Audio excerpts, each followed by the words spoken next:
Hello guys, welcome back to the channel. In this today's video, I'm going to show you how you can take pictures and save pictures from Roblox to your device on mobile phone. Okay, let's get into it guys. First of all, you can open up any Roblox game. And here I have already opened the Grow a Garden game, and I'm going to take picture and save it to my device. Okay, if you want to take picture, you can click on these three lines and then you will see captures right here.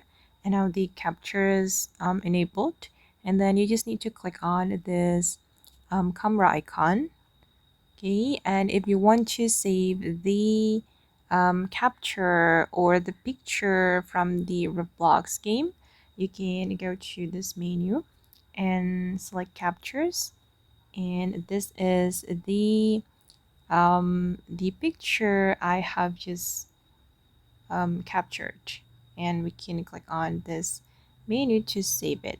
And if you want to delete it, you can click on this icon. Okay, just like this.